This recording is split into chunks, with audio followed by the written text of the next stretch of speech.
Hello everyone, welcome back. Today we're going to be talking about how and why this AK-47 came off of the Brandon Apocalypse must-have list. It's not a list that I update too often. I just, when I need to update it, I update it.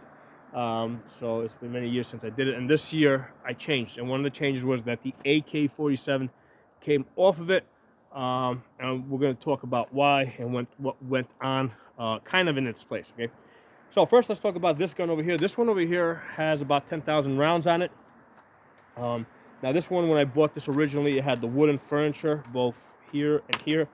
Took that off, put a collapsible stock over here, especially very useful, especially for women who can, because the gun is front heavy, they can bring it a little closer to their body so they can shoot it. Okay, so that was the first change I made to this gun. Second change was I took off the wood from up here and I put on a rail. My main concern was getting an optic on here to a stable platform, right?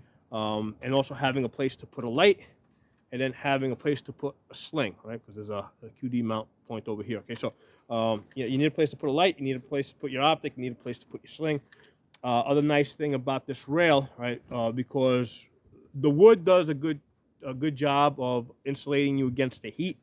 But what I did is I got these little plastic covers over here, which allows you to hold the gun longer as this heats up, okay? Because AK-47 does get hot by the time you get to your third magazine, okay? It does get pretty hot. So this gun over here, I have shot 3.5 inches at 200 yards, okay? So at 100 yards, I shoot better than 2 inches with this gun. Not all the time, but when I'm shooting good, I can shoot better than 2 inches. And if I match it up to the right ammo, having the right ammo is a big factor. I did shoot those tight groups with steel case, but it was selected. So the way it works with steel case, this one was Wolf Polyformance. Okay, that was the. But here's the thing: a lot of times you could be getting the same brand of steel case, and some lots are better than others. Okay, so what I would usually do is if I get a box, when I get a box in, I test it out at 100 yards. If I see that it's shooting really good, I take that box, I put it to the side, I mark it, distance shooting only. Okay, so I know that, hey, I got a box here of really consistent ammunition. So I select my ammunition for distance shooting. Okay, now one of the things that really allow me to shoot those great groups at that distance is having the optic mounted on top of the gas tube, which is a very stable platform. Okay, typically people will put a side-mounted rail over here and put the optic on top of that. Couple of problems I have found with that. First of all, it raises it pretty high, right? So usually when you put a side-mounted rail on this, when you put on a side mount, usually you have to raise your head up even higher. So now your jaw is basically on the stock, and of course the AK recoils a little harder, so you're feeling that through the bone of your jaw. So for a while, what I did is I had a riser on the stock. So now you gotta, you're adding 2 extra parts, right? You're putting the side rail, and you're putting a riser on the stock. I think I was lucky if I was hitting like 6-7 inches at 100 yards. Okay. The problem with the side-mounted rail is that it moves, it flexes. If you look at an AK-47 shoot in slow motion, you'll see that the whole receiver over here flexes. Okay, so these rivets that hold this mount in place, I mean, this whole area here is being, bent. So that's not going to hold zero over a long period of time, over lots of rounds. Okay, so that's why I got away from the side-mounted rail, the side-mounted rail, and I went with the optic mounted on top of the gas tube. That has given me those great groupings, and it has held zero for a much longer period of time. Okay, the magazines that I have found that work great. These I love these. What are these? The clear palms. It's nice because they're very rugged. You can see your ammunition. Works great. Okay, so that's it on this gun. It's a great gun. Part of the reason why this gun fell off of this must-have list is because it's really hard for you guys to get a gun like this. They're not importing them. First of all, when you were it's been a very long time since you were able to import a complete AK and buy it. So what was happening is they're importing them, they're chopping them up, and they're rebuilding them. So now, how good of a gun you get depends on, the person that's rebuilding it, at the factory. Okay, so sometimes, a lot of people have kind of forgotten this, but back in like early 2000, a lot of these AKs were pretty crappy. Okay, so part of the reason why I'm keeping this, right, and I'll always keep this, is because I know this one shoots really well. Okay, I've tested it out. Even if somebody came along and offered me $3,000 for this, I wouldn't buy it because I don't know if I can replace it. Right, I'd have to, how many would I have to buy before I get to one that shoots the same groupings that this one over here shoots? Okay, so that's one of the reasons why this is not replaceable and not easily replaceable. And if when I had this gun on the must-have list, okay, it's kind of hard for you guys to go out and get this gun. Okay, you might get a gun that looks like it, but you may not get a gun that's as good as this. And even if you get it, you're gonna have to upgrade it, because right now, probably the easiest place to get an AK-47 is from Palmetto, and they charge something like $900. I had paid something like $500 when I bought this one. Okay, and that was expensive compared to the guys a few years back that were buying these for like $350. So nowadays you're gonna go to Palmetto, you buy this for about $900, which is a good place to start because at least you're getting some consistency. If the gun doesn't work, you've got somebody that will give you a lifetime warranty on it. That's been around for a while and is going to probably continue to be around for a while. Okay, so that's why I would send you guys to Palmetto. The thing I don't like with Palmetto is that they're selling them in a form, that you cannot mount an optic on the gas tube, which means now you got to spend an extra $150 to $200 to get your AK optic ready. Okay, so that's the other thing I don't like is a lot of times they're selling them with these side folded stocks, which I think is just silly. Okay, I don't like the side folded stocks. I prefer a collapsible stock that I can have shorten it up for a woman, lengthen it up for a guy with really long arms. This is a lot more usable, a lot more convenient. It's not like you're gonna fold this over and basically hide this inside your jacket. Okay, it's still got a 6-inch barrel. Okay, so the side folding stock does not make sense with the AK-47. Okay, so that's one of the reasons why this gun fell off the list. You cannot you cannot easily buy it and know that you're going to get a gun that's going to shoot as well as the one that I have here. Okay, and if you get one, and I'll probably recommend you get it from Palmetto, you've got to put more money into it to get it to the point where you can put an optic on it. I don't know why they're not just selling it as a flat top, right? Because you can easily, make this a free floated, make this, free float this barrel, right? You can easily, obviously you're still going to have the piston on here, but you can easily have, do some work on the front trunnion over here so that you can mount a rail just to one point on the front trunnion. Okay, so that's where I would, what I would recommend. The other thing is the best place to put an optic is right here on this piece of real estate right here, the front trunnion.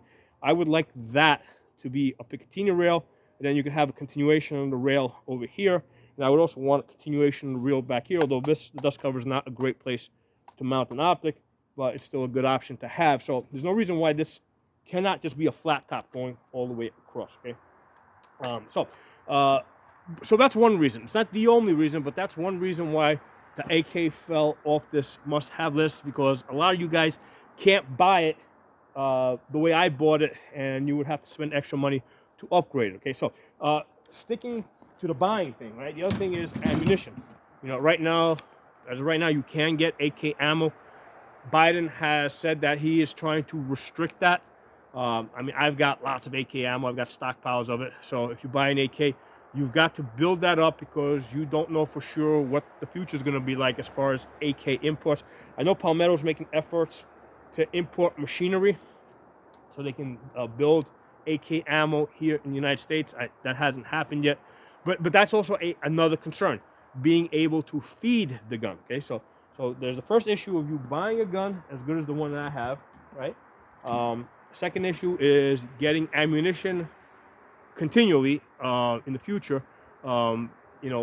while Democrats are in control. Okay, that's kind of in question. It's not as questionable as I think it was several months ago. I think the Biden administration has lost a lot of momentum. There's, as they go forward, I think they're going to be able to do less and less things because they've just lost so much credibility. But that's still a concern. That's still a consideration. Okay. Now that's the AK-47.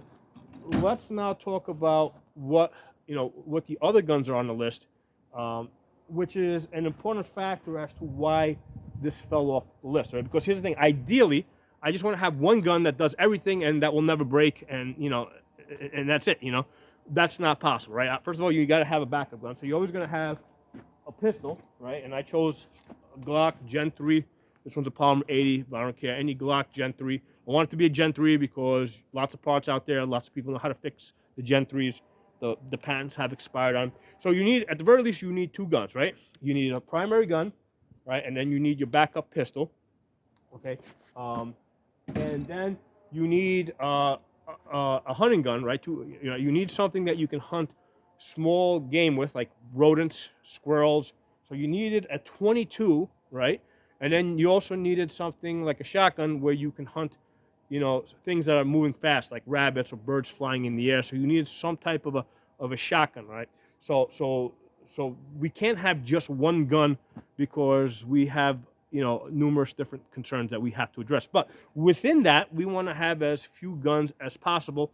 So one of the considerations is how how durable the gun is and how easy is it to get parts and replace those parts and fix the gun. Okay, so initially, AK was on this list because of its legendary durability. Okay, and it is a very durable gun. It's also a gun that I have on this gun over here. I probably shot about 5,000 rounds before I even cleaned it. Okay, so it's a very durable gun that you can shoot for a long time without having to really do maintenance on it. Compared to the AR-15, which usually by 500-600 rounds I got to clean this gun. Okay, and usually I start noticing it, like I'll see that the charging handle is sticking. I'll notice that I'm not getting a last round. The bolt won't lock open on the last round. And that's usually a good indication that I need to clean these guns. Right, those are the initial indications. Once I see those two things, I clean the gun, and I never get beyond that to the point where the gun's not working. Okay, so those are your two indications as far as you got to clean the gun. Unquestionably, AK-47. I mean, I've done good for at least 5,000 rounds without a cleaning. Okay, so but here's the thing, that's good, right? We don't have to clean the gun. But let's talk about durability as far as the gun not breaking. Okay, this gun over here went about 10,000 rounds before the recoil. Two things broke: the recoil spring broke, okay, and the muzzle slant broke. Okay, so muzzle slant breaking, not a big deal. Gun works without that. Recoil spring breaking, the gun won't work without that recoil spring. Okay, so luckily I was able to find a replacement. That's easy to find. You can find a recoil spring replacement. But the point is that the gun did break, and it was not usable. If I didn't have that part or I didn't have access to parts, the gun would not work. And that was around the 10,000 round mark. Now with ARs, these triggers, the triggers on these and the bolts are usually rated for about 5,000 rounds. They will go well beyond that. By 10,000 rounds, I have usually broken something in the trigger, right? Whether it be the hammer spring, that's something that breaks on me, right? When I do the high round counts. The other thing is the pins might break. That's happened to me. So by 10,000 rounds, something's gonna break in the trigger group, and usually something's gonna break in your bolt carrier. It might be usually it's the extractor. Okay, the extractor might break. The gas rings might wear out. The bolt itself might crack. The cam, might break. But by 10,000 rounds, something is going to break in your bolt. Okay, so when you consider that this broke at 10,000 rounds, this breaks, usually before 10,000 rounds, but we're still in that same ballpark region. Okay. By 10,000 rounds, something is going to break. Now, it just so happened that in this case, it was the recoil spring. It might have been something else. But here's the important thing. The parts for the AR-15 are a lot easier to replace. So the recoil spring on this a lot easier to very easy to replace. You just drop that in.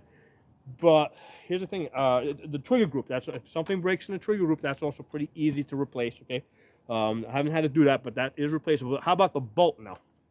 With the AR-15, the bolts are drop-in. Okay, so I can, if a part of the bolt carrier breaks, I just take another bolt carrier, throw it in. I mean, usually the carrier itself is not going to break it, so I can just have a spare bolt, throw that in, gun's going to work. Okay, so the bolts themselves are pretty small. You can easily have extra ones, stored up. Now here's the thing: the bolt on the bolt on the AK-47, they're not necessarily drop in. Okay, and even if they do drop in, you have to headspace it. So the way you headspace on the AK-47 is basically you take out the barrel pin, and then the barrel has to be moved back and forth to get the proper head spacing, which I don't know how to do. Okay, and I don't know anybody, back in my immediate area that knows how to do that. Okay, so that's an issue. Now, back in, I guess, 2009, when I made this list, okay, those were less of an issue because, first of all, I wasn't doing that much shooting at the time. Second of all, the information out there, YouTube wasn't a big thing yet, right? I think YouTube started sometime around 2006. By 2008, I don't think there were that many detailed gun videos out there, at least none that I had seen. So usually when people looked at AR-15s, AR-15s did have jamming problems, but the jamming problems were because of the magazines. Okay, so when the problem with the old AR magazines is that they did not have the anti-tilt follower. When PMag came along and they gave us the anti-tilt follower in the magazines, the AR-15 became a very reliable gun. Okay, other than the fact that you got to clean it, it's a very reliable gun. And the problem with the ARs was not the gun, it was the magazines. Okay, and we started using the PMags. I shifted over to Lancers.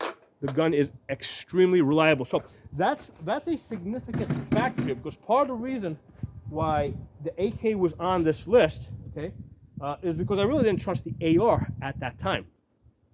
In fact, the only reason why the AR was on that list is because I knew a lot of people had it, and I didn't have all that much experience with the AK. I had some experience, but not all that. So I said, you know what? Let me have two guns on this list.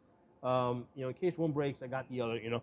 So one kind of made up for the other. Okay, a lot of that was based on confidence. Okay, people at the time were talking about the AR more accurate. Now again, the accuracy problems, and I could see this. I could see that AR was more accurate than this AK, but that had everything to do with the fact that the optics were mounted on a side rail that would move. Okay, so the accuracy problem was based on the accessory rather than the gun itself. So and again on the AR-15, the reliability problem on this was based on the magazine, not the gun. Okay. So once I figured out what the problem was with the AR, now all of a sudden I'm like, okay, let's reassess the situation. And it really took me a long time before the AK came off of this list. And the other things that we talked about were more of the contributing factors. However, the fact that this gun is now a lot more reliable has proven reliability that I wasn't aware of, right? Had not experienced back in like 2009, 2010. Because remember, in 2009, 2010, we're coming into this with the experience of all the other people before us, right? The people from, people were talking about what the gun had been doing for the 10 and 20 years before that, right? So based on that experience, in 2008, 2009, I'm thinking to myself, yeah, we definitely need an AK on this list because AR is a little bit more accurate, or seems to be more accurate, but there's an issue with the durability there. Okay, so at this point, I'm like, okay, this gun is very durable. All you gotta do is clean it. This gun is hard for people to get. You know, when the parts break, you cannot easily replace the parts. That's a big thing, right? You cannot drop in, you just can't get another bolt, drop it in. You can't even do that with the firearm, because one of the things I said back in 2020, I said, you know what, fine, you know what, the bolts need to be headspace. I don't think I want to mess with that until I actually have that problem. Let me at least get some extra firing pins for my AK-47. So then when I started doing some research, I found out that there's different size firing pins, and it's not like one firing pin is automatically going to fit whatever AK-47 you have. And at that point, it's like, okay, you know what? I don't know what to buy. I'm not going to buy a firing pin until I actually need a firing pin, okay? You know, I'll cross that bridge when I get it. So again, these are all factors as to why the AK-47, which I do love, but it fell off of this list. It's not that I don't want to have it, but I can't recommend to people that are new coming into this game, run out and get yourself an AK-47. I think they should have it, but that's not the gun that they should be. It's not one of the first guns that they should be getting for the Brandon Apocalypse. Okay, so let's go a little bit beyond that now. We talked about the AR. So part of the reason why the AR went up, its stock value went up, is because of the improved magazines that gave it better reliability. The other important factor is the 22 conversion bolts, because that knocked the Ruger 1022 off this list, right? Ruger 1022 was on this list for, you know, since like 2009, right? I have found that this is actually a lot more reliable. Ruger 1022 is a pain in the ass to take apart and clean, okay? This is a lot easier to pull out and clean.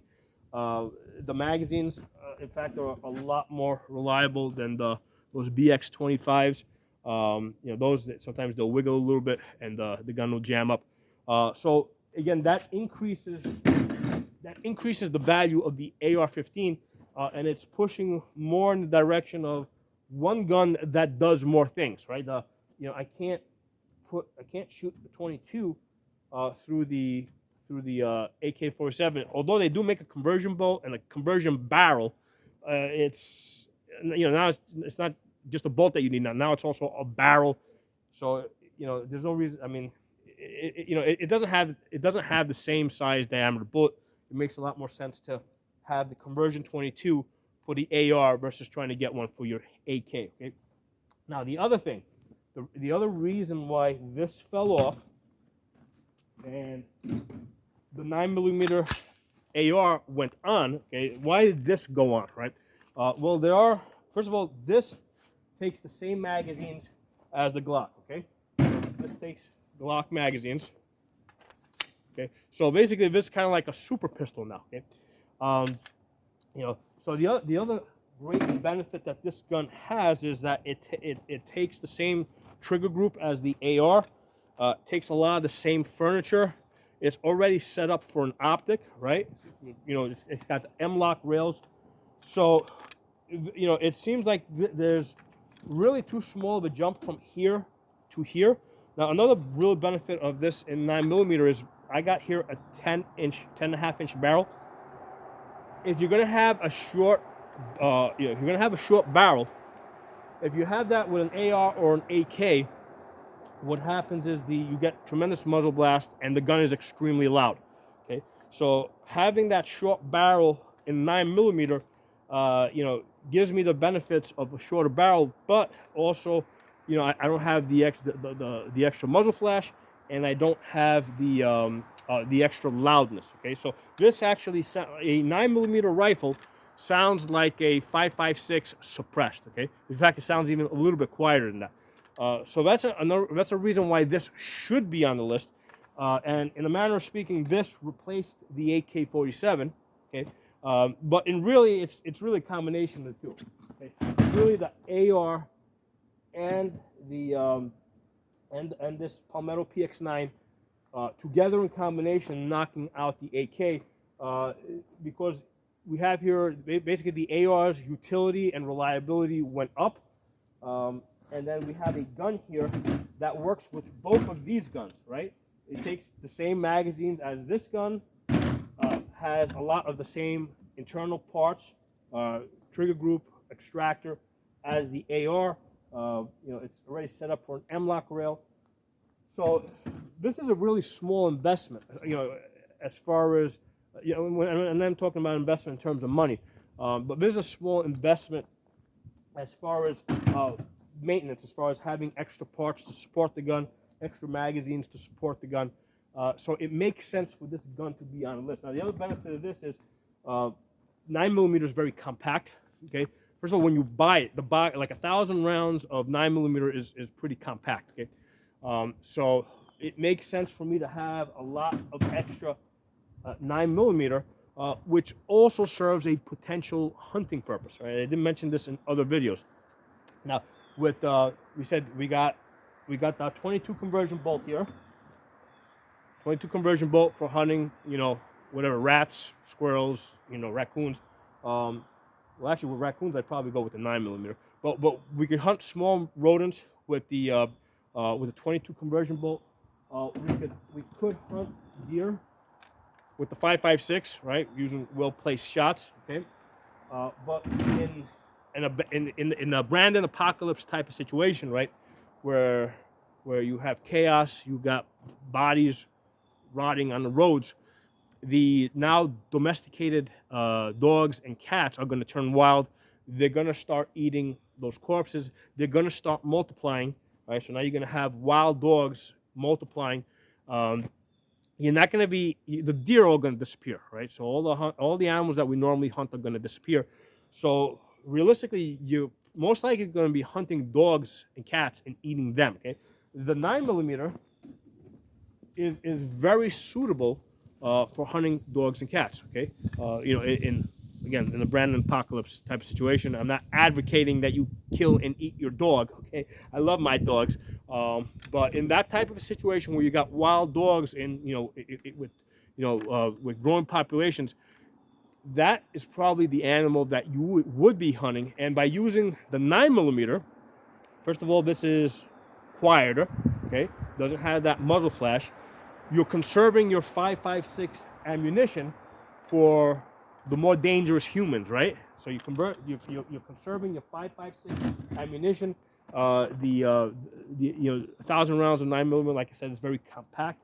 So it makes a lot of sense for that gun to be on the list. Okay, and then of course you got your shotgun. We talked about, originally we started off with a pump, which quickly became a Sega 12.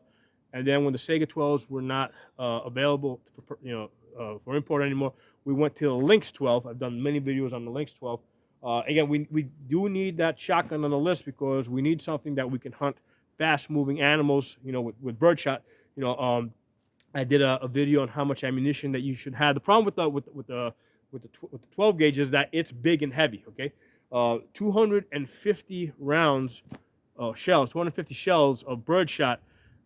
Is the same weight as 1,000 rounds of 9mm or 1,000 rounds of 5.56. Okay, so it's basically 4 times heavier. Okay, so you have a limited amount of 12 gauge just because of its size and weight, which means that any animals that we can hunt with this 9mm AR, we're going to prefer to hunt with the 9mm AR. So if I do have some slugs available, to me for, but I'm not going to use up my slugs if I could be using this 9mm.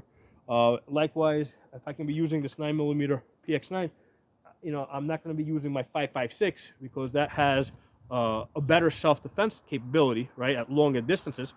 But then again, this does also have a self-defense capability. Okay, I mean, I did a video where I was hitting a 6-inch steel plate at 145 yards consistently, okay, with Tula steel case ammunition. Okay, you guys can, if you guys want to see that video, just search my channel name and Tula steel case at 145 yards. That video should pop up. Okay, so that's the reason why the AK-47 fell off of the Brandon Apocalypse must-have list. It's not because it's not a great gun. It's for all those other reasons that I said. Basically, the AR's stock value has gone up, and then the 9mm AR, right, the pistol caliber carbine, is a lot more compatible with both of these other guns, right? Takes the same magazines as this, takes the same internal parts is this. The furniture that fits on that will easily fit on that. It comes optic ready. So that's what knocked off the AK-47. I have a lot of respect for the gun. Like I said, I wouldn't even sell it for $3,000. Yeah, I can't tell people to go out there, and buy themselves an AK-47 when they're, coming fresh into this game. Okay. In fact, I realized this back in 2020, because back in 2020, I was going, as I was training a lot, first time gun buyers, right? People were calling me up asking for recommendations on what gun they should buy, and I couldn't tell them to go buy an AK-47. It just didn't make sense at the time. It just wasn't even a possibility at the time. So let me know what you guys think. Let me know if you agree with me, disagree with me. If you got other choices, put them in the comment section. If you're not a member of the channel, subscribe and hit that bell button so you get notification of new videos I put up. Talk to y'all soon.